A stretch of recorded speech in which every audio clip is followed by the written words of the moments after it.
Perkenalkan, nama saya Gabriela Serafina, NIM 19D10096 dari kelas Filsafat Ilmu dan Logika 2.2. Di sini saya akan berargumen tentang antitesis teori Marxisme dan tesis teori kapitalisme.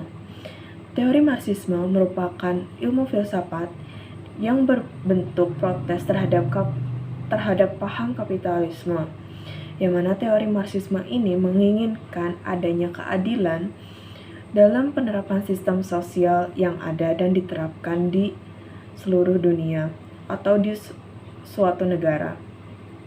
Sedangkan teori kapitalisme dapat digambarkan secara umum merupakan suatu sistem dalam perekonomian yang mana setiap orang memiliki kebebasan secara penuh untuk berkegiatan ekonomi. Argumen yang pertama, kritik pandangan pada paham Marxisme atau teori Marxisme. Teori Marxisme ini menunjukkan tujuan untuk memperjuangkan kaum proletar terhadap kaum borjuis atau kaum miskin terhadap kaum kapitalis. Menurut Karl Marx, ideologi dan ekonomi tidak didasari dengan kepemilikan modal dan menginginkan negara menjadi negara sosialisme. Akan tetapi, pada kenyataannya, hal-hal yang diucapkan oleh Karl Marx ini berbanding terbalik di kehidupan saat ini.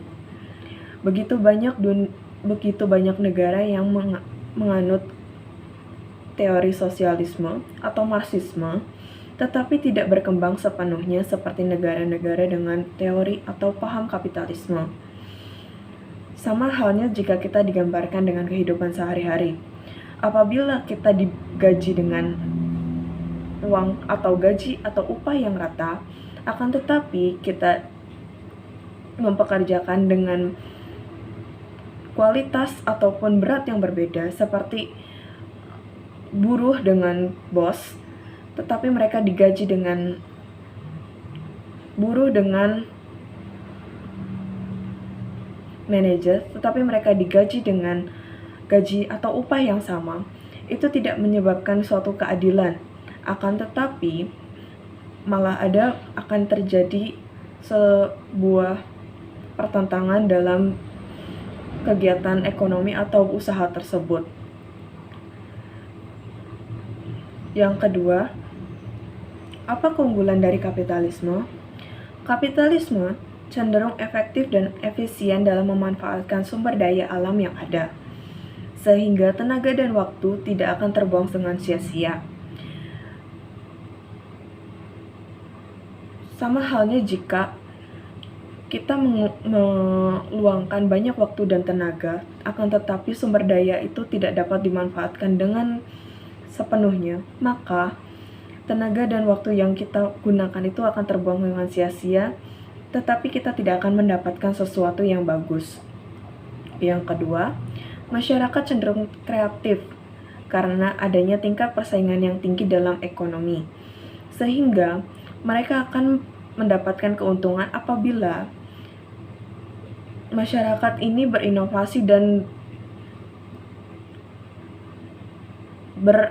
berkegiatan ekonomi dengan kreatif dan akan diminati oleh banyak orang. Yang ketiga, pertumbuhan ekonomi akan lebih pesat dikarenakan adanya kompetensi pasar dalam sistem kapitalisme yang sangat-sangat besar dan sangat-sangat cepat.